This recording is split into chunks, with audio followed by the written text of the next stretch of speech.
Alors, tu penses peut-être que tu maîtrises parfaitement ta vie, mais si je te disais que tes moindres faits et gestes sont manipulés par les organisations mêmes qui prétendent te protéger.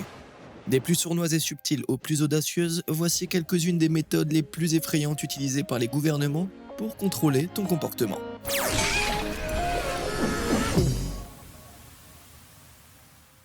Les étudiants espions. T'as peut-être pas beaucoup entendu parler du Turkménistan, ce pays du Moyen-Orient situé à la frontière entre l'Iran et l'Afghanistan. Il possède pourtant l'un des régimes les plus répressifs au monde. Les informations qui ne sont pas vérifiées et contrôlées par le gouvernement turkmène sont totalement interdites, et Internet est fortement censuré. Ça signifie que t'as pas Instagram, Twitter et, à Dieu ne plaise, YouTube. Des étudiants audacieux ont trouvé des solutions de contournement en utilisant des VPN illégaux pour accéder à Internet. Mais le gouvernement le sait et a trouvé une solution terrifiante: obliger les professeurs à espionner leurs propres étudiants. En effet, s'ils n'obtempèrent pas, ils risquent de perdre leur emploi. L'espionnage ne s'arrête cependant pas aux frontières du pays. L'État secret convainc les étudiants d'étudier à l'étranger en leur promettant une aide financière, puis bam, il les oblige à espionner leurs camarades de classe. Chaque dortoir d'étudiants turkmènes à l'étranger compte au moins un informateur, et chacun reçoit une liste de camarades de classe à espionner. Toute cette situation foireuse a suscité une grande méfiance parmi les étudiants turkmènes, et qui pourrait les en blâmer. Toute personne à qui ils parlent pouvait travailler pour le gouvernement. La situation devient encore plus bizarre lorsqu'on lit certaines des notes prises par les étudiants espions. L'un d'entre eux a écrit « Un étudiant a reçu de mauvaises notes, il devrait donc être interrogé ». De mauvaises notes, vraiment? On se demande combien de ces soi-disant informateurs inventent des choses pour punir les gens qu'ils n'aiment pas. Les intimidateurs sont déjà assez mauvais comme ça sans qu'on leur donne des pouvoirs gouvernementaux. Le Big Bro t'observe. On se croirait dans le 1984 de George Orwell. Mais les sinistres affiches de l'œil toujours vigilant du gouvernement ne se limitent pas à la fiction. Le président vénézuélien Hugo Chavez est décédé en 2013, mais ça l'a pas empêché de veiller sur le peuple vénézuélien. Peu après sa mort, les yeux de Chavez, connus des locaux sous le nom de Los Ojos de Chavez, ont commencé à apparaître dans tout le pays, sur les murs, les panneaux d'affichage et les marches. Bien sûr, Chavez lui-même ne peut pas être responsable à l'heure qu'il est.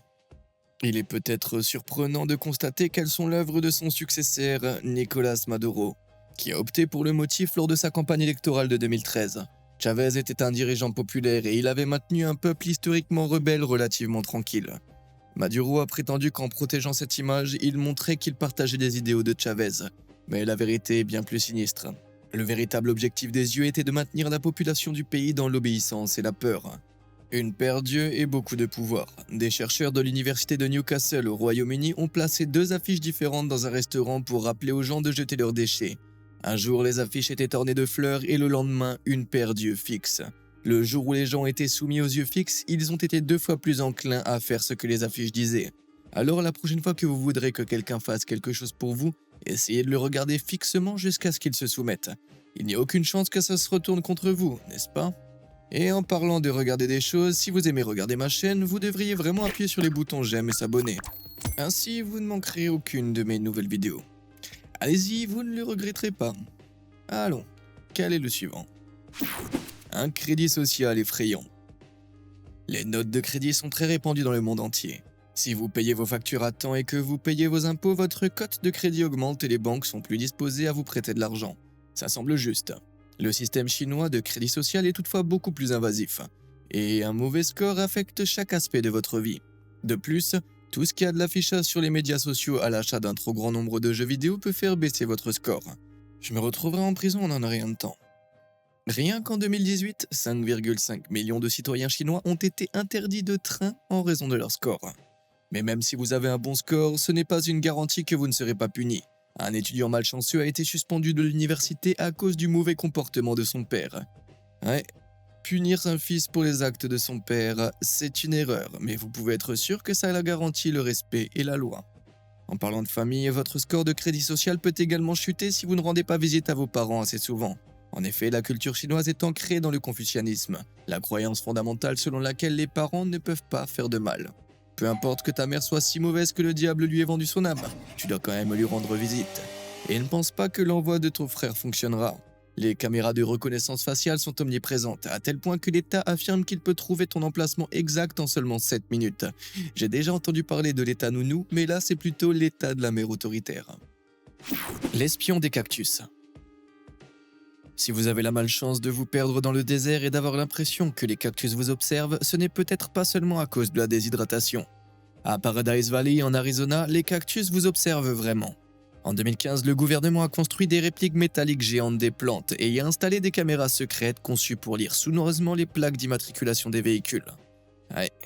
Les autorités municipales affirment que cette surveillance succulente ne sert qu'à repérer les véhicules volés, mais elles savent que sa présence dissuade aussi les gens de faire des excès de vitesse. Et les cactus n'ont pas seulement été utilisés pour cacher des caméras. Ailleurs en Arizona, ils cachent d'énormes tours de radiotéléphonie. Mais avant de prendre ton chapeau en alu, attends quelques instants. Ces tours ne te lavent pas le cerveau avec les pouvoirs 5G. Elles n'en ont pas besoin. Elles influencent plutôt ta réponse émotionnelle. Si le gouvernement construisait une vilaine tour métallique devant ta maison, tu serais plutôt mécontent, non? En revanche, si elle ressemblait à une plante sympathique, tu serais beaucoup moins enclin à te plaindre auprès de ta municipalité. Et les gouvernements ne veulent vraiment pas que tu te plaignes. Alors ils camouflent leurs allées et venues chaque fois que c'est possible. Et leur palmier de parking à San Diego en est un autre exemple.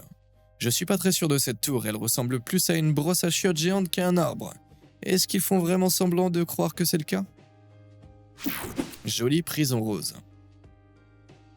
Quand tu penses à une prison, tu imagines probablement des combinaisons oranges et des murs en parpaing gris. Cependant la réalité peut être un peu plus rose que ça. Mais pas parce que la prison est amusante. Pour des raisons surprenantes, les murs des prisons sont parfois peints de rose.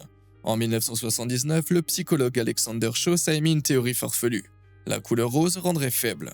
Pour tester son hypothèse, il a demandé à 153 hommes de fixer une carte rose, puis de soulever des poids. Il leur a ensuite demandé de fixer une carte bleue et de faire de même.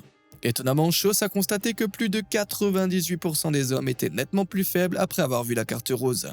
Qui plus est, il a découvert par la suite que certaines nuances de rose appelées Baker Miller avaient un effet calmant sur les prisonniers en colère après seulement 15 minutes passées dans une cellule de détention rose. Ensemble, les couleurs peuvent donc rendre les gens à la fois plus faibles et plus calmes. La nouvelle s'est répandue et les directeurs de prison ont commencé à peindre leurs cellules en rose, dans le but d'améliorer le comportement de leurs détenus. Les détenus de Maricopa Country Jail en Arizona ont même été contraints de porter des sous-vêtements roses, bien que rien n'indique que cela les ait calmés. En fait, personne n'a jamais réussi à recréer les résultats originaux de Schoss, et une étude a même montré que les prisonniers dans les cellules roses devenaient plus agressifs à long terme. Je suppose que les gardiens de prison ne seront pas ravis de cette nouvelle. Hostilité cachée. Si l'impensable se produisait et que tu perdais ta maison, tu pourrais au moins dormir un peu sur un banc, n'est-ce pas? Eh ben, pas si le gouvernement s'en mêle. Des villes comme Washington DC ont installé des accoudoirs supplémentaires sur leurs bancs afin qu'il soit impossible d'y faire un petit somme.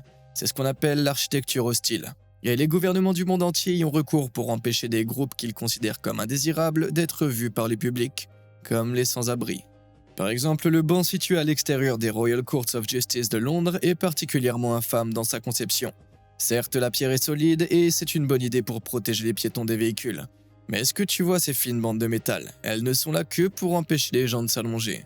Non pas qu'elles empêchent quiconque de dormir, mais elles obligent les habitants de la rue à se rendre dans des zones plus dangereuses, ce qui les rend encore plus vulnérables.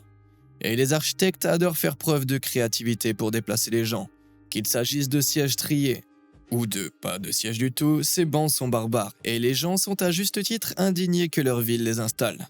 Une artiste appelée Nadia Kabilink a protesté contre l'architecture hostile à Bruges en Belgique, en installant ce banc satirique à pointe. Il est évident que ce banc n'est pas destiné à être utilisé, des milliers de pointes ne font pas de bons sièges. Mais il est vraiment pire que d'autres exemples que nous avons vus? Espérons que les autorités locales comprendront. Surveillance de l'éclairage public. Avec une caméra de sécurité pour 6 personnes, les États-Unis sont le pays du monde qui possède le plus grand nombre de caméras de vidéosurveillance par personne. On pourrait donc penser qu'il n'y a plus de place pour d'autres caméras. Mais en 2017, la ville de San Diego, en Californie, a dit « Regardez-moi ». Afin d'améliorer les transports dans la ville, le gouvernement local a installé des caméras cachées à l'intérieur des lampadaires. Ouais, l'idée était qu'en surveillant le flux de circulation, il pourrait obtenir des données permettant d'améliorer les routes. Il n'a cependant pas fallu longtemps pour que les lampes espionnes soient utilisées à d'autres fins.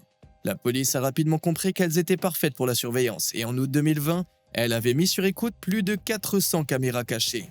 Ainsi, malgré un objectif initial non invasif, ils ont été transformés en un système de surveillance étatique effroyablement vaste et secret. De l'autre côté de l'Atlantique, en Grande-Bretagne, les lampadaires ne se contentent pas de vous observer, ils vous écoutent aussi. En 2010, plusieurs villes britanniques ont équipé leurs lampadaires d'un micro capable de détecter des propos agressifs. En effet, si quelqu'un semblait en colère ou en détresse, le micro envoyait un signal à une caméra située à proximité qui zoomait sur la direction d'où provenait la voix. Ouais, qu'est-ce que tu penses de ça? Les caméras dans les éclairages publics sont-elles un moyen utile de prévenir la criminalité ou est-ce une violation effrayante de la vie privée? Donne-moi ton avis dans les commentaires ci-dessous. Les boutons placebo. Ok, les gouvernements du monde entier semblaient bien décidés à contrôler le comportement de leurs citoyens. Mais quelque chose d'aussi simple que d'appuyer sur un bouton pour traverser la rue ne relève pas de leur influence, n'est-ce pas? Eh bien faux. À New York, 91% des boutons de passage piéton ne sont pas fonctionnels. En effet, les feux de circulation sont en fait programmés pour assurer la fluidité de la circulation. Alors pourquoi s'embêter avec des boutons s'ils ne fonctionnent pas? Il s'avère que c'est une question de psychologie élémentaire. Les gens aiment se sentir en contrôle, et si nous avons l'impression de contrôler la circulation, nous sommes plus enclins à attendre avant de traverser la route, ce qui signifie que moins de personnes sont transformées en pain de viande écrasé de la cafétéria. C'est super et tout, mais ça me fait vraiment flipper à voir à quel point nous sommes influencés par quelque chose d'aussi simple qu'une pression sur un bouton. Alors ouais, oublie pas de liker et de t'abonner. Alerte Alexa. De nombreux gouvernements espionnent leurs citoyens. Si la plupart d'entre eux font preuve d'une certaine subtilité, certains ont la subtilité d'une brique en plein visage. Et c'est le cas du ministère de l'Intérieur britannique, qui a décidé de collaborer avec Amazon pour suivre les achats en ligne des citoyens. Par exemple, les Britanniques qui avaient récemment acheté des bougies ont découvert que leur haut-parleur intelligent se mettait soudain à leur débiter des conseils en matière de sécurité incendie. En soi, il n'y a rien de mal à vouloir protéger les gens des incendies, mais il y a quelque chose de fondamentalement effrayant à suivre l'activité des gens sans leur permission. Qui sait ce qu'ils auraient pu regarder d'autre? Aux États-Unis, les choses sont tout aussi suspectes. Wilbur de Caroline du Sud a décidé de demander directement à son écho si elle l'espionnait. Alexa, are we currently being monitored by the NSA?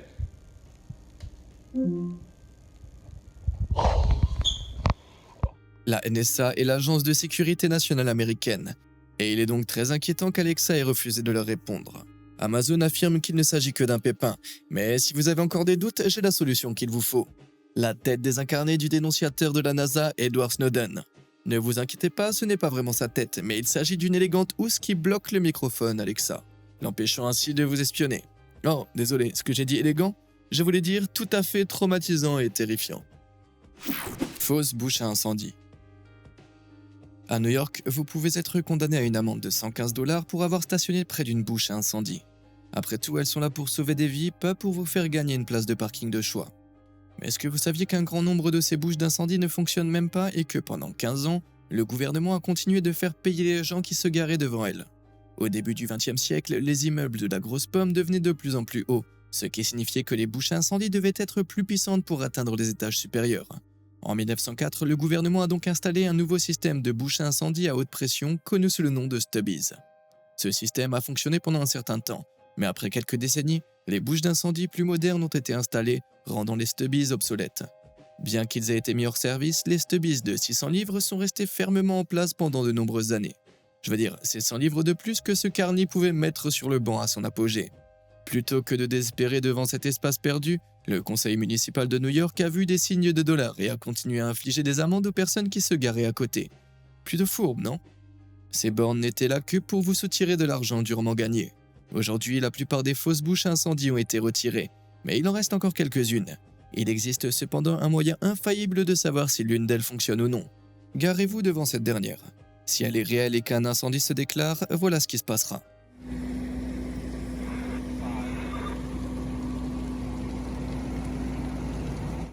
Il s'avère que les pompiers se préoccupent davantage de la lutte contre les incendies que de votre voiture.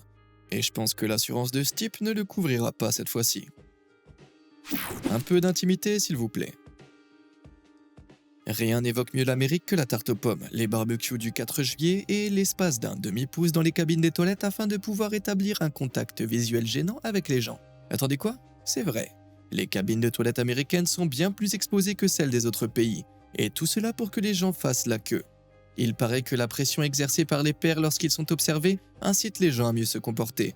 Par conséquent, ils sont moins enclins à se livrer à de vilaines activités alors qu'ils devraient faire leurs besoins. Une chose que je n'arrive pas à comprendre sont ces toilettes dans le Washington State Convention Center. avec des espaces sous les portes qui sont plus hauts que mes chevilles et assez d'espace au-dessus des portes pour faire voler un avion au travers.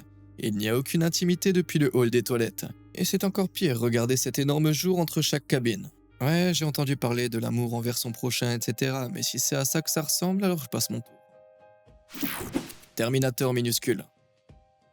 Chaque pays a géré la pandémie de coronavirus à sa manière, mais la nation de Singapour a eu une façon dystopique unique d'appliquer ses règles de distanciation sociale, les robots.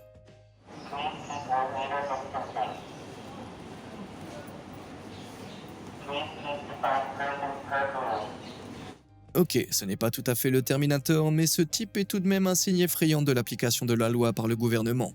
Les robots sont destinés à patrouiller dans les espaces occupés en aboyant des ordres pour que les gens restent à l'écart. Il ne s'agit pas seulement de systèmes de haut-parleurs sophistiqués. Sur le site, chacun est équipé de 7 caméras et d'une intelligence artificielle intégrée conçue pour repérer les comportements indésirables. Toute personne ne respectant pas les règles strictes s'expose à des conséquences rapides. Les robots avertissent de vrais policiers qui se rendent rapidement sur les lieux. Quand on sait qu'à Singapour on peut être emprisonné pendant 3 ans rien que pour s'être connecté au réseau Wi-Fi de quelqu'un d'autre, on se demande vraiment ce que le gouvernement va faire ensuite. Construire une armée de chiens robots défenseurs d'Internet ? Gérer et mesurer. Il est dans l'intérêt d'un gouvernement d'avoir une population en bonne santé. Une population en bonne santé et qui vit plus longtemps contribue davantage à la société et génère plus de revenus pour le pays. Le Japon en est très conscient et affiche l'un des taux d'obésité les plus bas au monde avec seulement 4%. Il est 10 fois moins élevé que celui des États-Unis. Ce chiffre impressionnant est en partie dû à une loi controversée introduite par le gouvernement japonais en 2008. Il s'agit de la loi Metabo, du nom du syndrome métabolique, qui est un ensemble d'affections causées par un excès de graisse corporelle. Mais de quoi s'agit-il au juste ? Les employeurs sont tenus de mesurer le tour de taille de tous les employés âgés de plus de 40 ans. Si le tour de taille des hommes dépasse 33,5 pouces ou celui des femmes 35,4 pouces, ils sont obligés de participer à des séances de conseil sur la perte de poids. Ouais, plutôt incroyable. En fait, le gouvernement utilise la peur de la honte pour empêcher ses citoyens de trop manger. Et tout employeur qui refuse d'effectuer les mesures humiliantes peut se voir infliger une amende pour sa désobéissance. De sorte qu'il n'y a pas moyen d'échapper à l'épreuve. Aussi humiliant que cela puisse paraître, les résultats sont indéniables. L'homme américain moyen a un tour de taille supérieur de près de 7 pouces à la limite japonaise, et les femmes américaines ont en moyenne plus de 3 pouces de plus. Plus de la moitié des adultes américains échoueraient donc au test. Qu'est-ce que t'en penses ? La mesure vaut-elle la peine dans la lutte contre l'obésité ? Ou est-ce que le Japon est allé trop loin ? Fais-moi part de ton avis dans les commentaires. Musique pour le contrôle de l'esprit. Personne n'aime être mis en attente quand on est au téléphone, et la musique irritante est l'un des pires aspects. Est-ce que tu savais qu'il y avait une raison sournoise à cette musique ? Elle est en fait utilisée par les gouvernements et autres organisations pour te faire patienter plus longtemps. Crois-le ou non, nous sommes plus enclins à rester à attendre s'il y a de la musique que s'il y a un message vocal préenregistré. Alors, attends, les gens aiment-ils vraiment cette fastidieuse boucle de 30 secondes ? Pas tout à fait. La musique influence la façon dont nous percevons le temps, de sorte que même si la musique est objectivement terrible, elle peut nous faire croire que nous avons été en attente moins longtemps que nous l'avons été en réalité. Je suppose que le temps passe vite quand on ne s'amuse pas du tout. La musique a également été utilisée pour d'autres raisons néfastes. Dans les années 80, le docteur Al Baker, spécialiste du comportement, a expérimenté l'ajout de messages subliminaux dans des chansons. En cachant des mots à peine audibles dans les morceaux, il pensait pouvoir modifier le comportement des personnes qui les écoutaient. Une cinquantaine de grands magasins aux États-Unis ont été tellement intéressés par l'idée qu'ils ont commencé à diffuser la musique spéciale dans leurs ascenseurs, des messages subliminaux contre le vol. Et chose étonnante, ça a fonctionné vraiment très bien. Les vols ont chuté de 80% dans tous les magasins, ce qui a conduit Baker à suggérer que les gouvernements pourraient utiliser cette technique pour maintenir les taux de criminalité à un niveau bas sur l'ensemble du territoire. Malgré le succès de la musique, cette méthode n'a pas été adoptée, du moins à ma connaissance. Si ça se trouve, la vraie raison pour laquelle je ne suis pas un voleur est qu'on m'a lavé le cerveau pour que je me conforme à la loi. Voiture de police en carton. Des panneaux d'arrêt aux ralentisseurs, les gouvernements du monde entier ont tout essayé pour ralentir les conducteurs des excès de vitesse. Les autorités turques ont toutefois fait preuve d'une plus grande ingéniosité. Au lieu de payer des agents de circulation en chair et en os pour assurer la sécurité des routes, le gouvernement turc a mis en place des agents en carton. Vous voyez, de loin, il est difficile de distinguer une vraie voiture de police de son homologue en carton. Alors les conducteurs ralentissent même si tout est faux. En fait, ça a tellement bien fonctionné que les accidents ont été réduits de 17% en un an seulement. Ce ne sont pas les voitures en carton qui sont vraiment effrayantes, mais les personnes qui continuent à rouler à vive allure. Problème de toilette. Si t'es déjà allé au Royaume-Uni, tu sais qu'il peut être très pénible d'avoir besoin de faire pipi lorsqu'on est en déplacement. S'il existe des toilettes publiques, leur utilisation est souvent payante. En scellant les toilettes publiques derrière un mur payant, les gouvernements gagnent plus d'impôts et n'ont pas à dépenser autant d'argent pour l'entretien des toilettes. Cependant, les toilettes payantes ont d'autres conséquences plus surprenantes. Une étude britannique a révélé que plus de la moitié des participants se déshydrataient intentionnellement lorsqu'ils sortaient, juste pour éviter de payer des toilettes.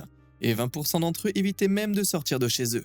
Il va sans dire que se déshydrater n'est pas bon pour la santé, pas plus que de rester à la maison toute la journée par peur.